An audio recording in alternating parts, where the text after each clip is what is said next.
Me ha sorprendido recientemente la ignorancia de muchos católicos respecto de la generosidad de la Iglesia Católica a nivel mundial cuando ocurren catástrofes naturales o guerras civiles o cualquier tipo de fenómeno que requiera una intervención caritativa o de ayuda social en el mundo.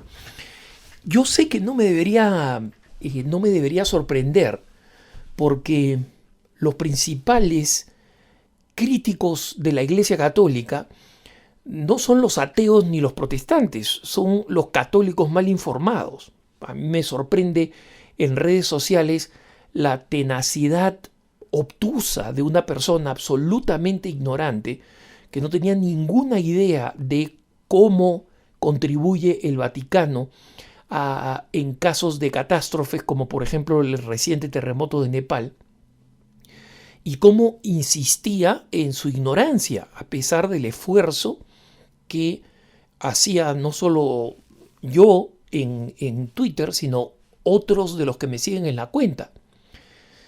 Y esto es un problema completamente distinto, que es el complejo de inferioridad de muchos católicos que creen que su iglesia es la peor y que debería ser constantemente criticada. Y por supuesto, en el espíritu de la misericordia que es propio de la fe y a la que nos insiste especialmente el Papa Francisco, hay que esperar que estas personas conozcan mejor y amen a su iglesia, ¿no? Pero mientras tanto, como ayuda para este complejo de inferioridad, creo que es importante explicar algo respecto de la caridad de la iglesia. Existen dos puntos de suprema ignorancia que hacen que la gente no entienda cómo funciona la caridad, la ayuda internacional de la Iglesia Católica. La primera es esta idea absurda que ya he abordado en otro punto de vista, que es la supuesta riqueza de la Iglesia y que es un mito. La Iglesia Católica, es decir, el Vaticano propiamente, es bastante austero en sus cuentas. Arroja normalmente déficits anualmente, y cuando arroja un superávit es pequeño porque como Estado y como organización es microscópico, es minúsculo.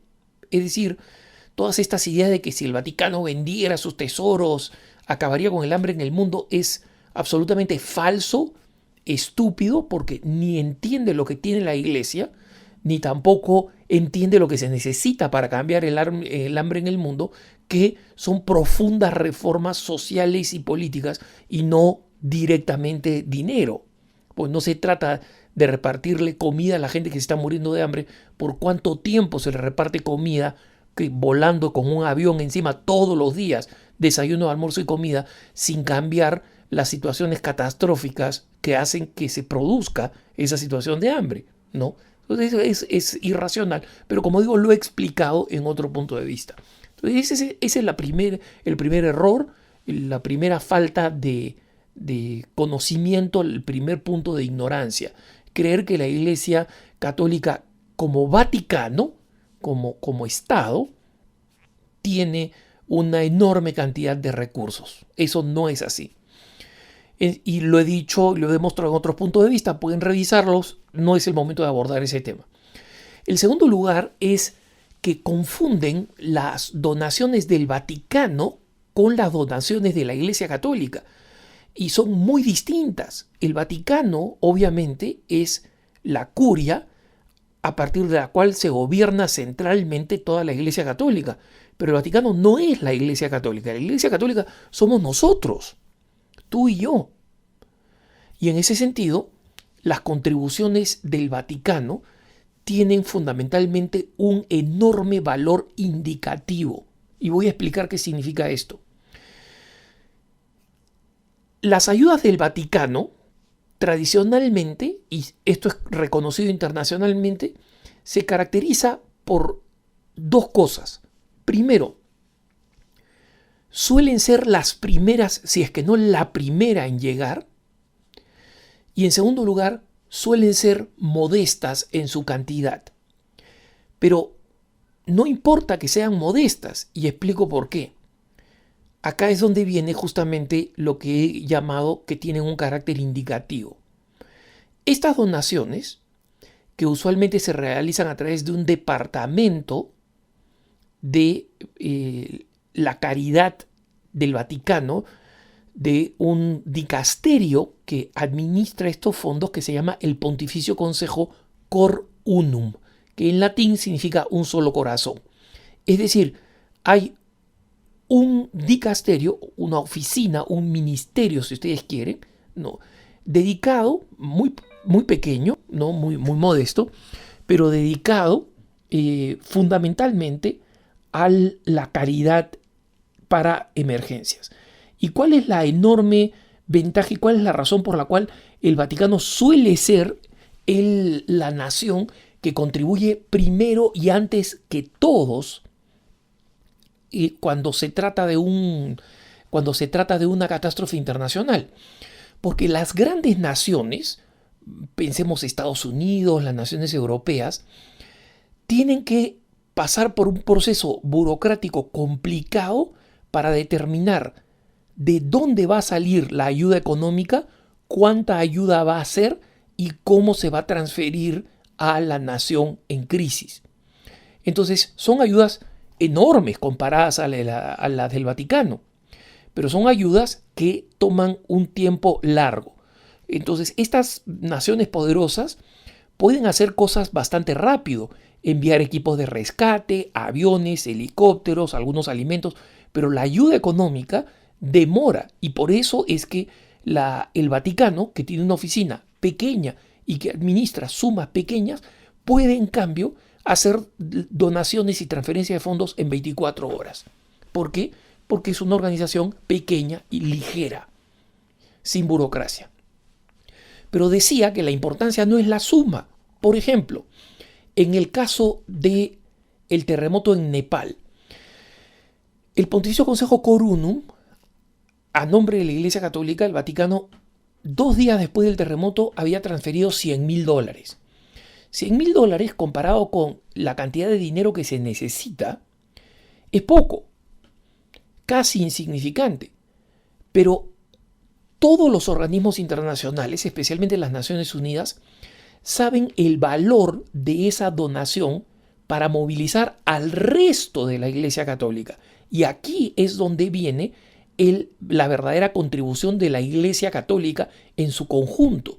Esto activa organizaciones católicas en todo el mundo, organizaciones que tienen enormes recursos como Catholic Relief Services, CAFOD de Inglaterra, Miserior en Alemania, Kirchennot en Alemania, los Caballeros de Colón en los Estados Unidos, los Caballeros de Malta en Roma y mundialmente, y esto hace una combinación de recursos económicos que es la más grande de origen privado en el mundo, es decir, que no viene de un Estado.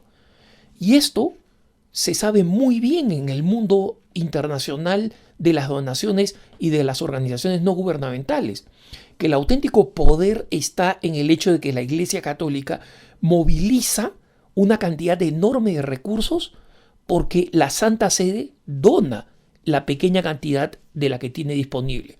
Eso indica a las otras organizaciones católicas que la Iglesia Católica está comprometida con esta actividad. Y está comprometida con esta actividad simplemente por razones humanitarias, porque existe una necesidad humanitaria. Y somos una sola humanidad, de ahí el nombre de este Pontificio Consejo Cor Unum, un solo corazón. Porque si se tratara de una ayuda puramente religiosa, todas las organizaciones internacionales católicas que van a contribuir, incluyendo a aquellas que van a recibir probablemente la colecta que se haga en tu parroquia o en la mía, y que van a llevar esta cantidad a Nepal, no tiene ninguna motivación religiosa. Si fuera por una motivación exclusivamente religiosa, hermanos, el Nepal tiene 30 millones de habitantes y tiene 10,000 católicos. O sea, estamos hablando de una población que ni siquiera es el 1%. Entonces, pero eso no es lo que es relevante para la Iglesia. Y la Iglesia Católica ha sido increíblemente generosa en su conjunto, al punto de ser, como todo el mundo sabe, menos los católicos incultos, lamentablemente, porque hasta los enemigos de la Iglesia saben que el valor de la donación del Vaticano está en su valor indicativo, es decir, señala que hay que contribuir o señala que no hay que contribuir en algunas ocasiones. Por ejemplo, como lo que sucedió con la UNICEF, el Fondo para la Infancia de las Naciones Unidas. El Fondo para la Infancia, que se debería dedicar al Fondo para la Infancia, eso lo dice el nombre, a salvar niños, resulta que ha sido manipulado por las organizaciones abortistas internacionales para que entre sus ayudas, entre comillas, a las madres, distribuya máquinas de succión para producir aborto y promuevan el aborto en lugares de pobreza y en campos de refugiados. Entonces el Vaticano 20 veces le dijo al UNICEF que eso no era aceptable. La UNICEF dio 20 vueltas alrededor para tratar de mantener la ayuda del Vaticano. La ayuda del Vaticano finalmente fue suspendida. ¿Y cuánto era la ayuda anual del Vaticano a UNICEF? $30,000 anuales. $30,000 anuales. Un organismo internacional con el presupuesto que tiene que ser compensado y pagado por las principales naciones. ¿Ustedes creen que $30,000 hace alguna diferencia? Ninguna. Pero ¿cuál es la razón por la cual UNICEF está desesperada en no perder la ayuda de la Iglesia? Porque sabe que si el Vaticano dice no hay que contribuir, se acaban una cantidad enorme de medios posibles de financiación local. Por ejemplo, en Estados Unidos, los católicos no participamos en la colecta de UNICEF de Halloween porque la Santa Sede ya no contribuye con UNICEF. Los católicos no participamos en la compra de las tarjetas de Navidad de la UNICEF hasta que la UNICEF no cambie su política abortista. Y esto ha significado no la pérdida de $30,000, ha significado la pérdida de millones de dólares y de una cantidad intangible por la falta del apoyo de la Iglesia Católica en lugares donde la Iglesia Católica dice no voy a trabajar con la UNICEF porque la Santa Sede no trabaja con la UNICEF y yo me voy a encargar de ayudar a los niños sin la ayuda de la UNICEF. Entonces, la UNICEF, la ONU, las organizaciones abortistas, todo el mundo comprende el poder de la Iglesia Católica en su carácter indicativo cuando el Vaticano hace una donación. Todos, menos los católicos incultos, lamentablemente. Entonces, si por ahí algún católico no sabía esto, que se entere y que sepa que las donaciones del Vaticano son enormemente importantes, porque justamente por su poder indicativo mueven a la maquinaria de caridad más grande del mundo, que es la Iglesia Católica. Que tengas un buen día.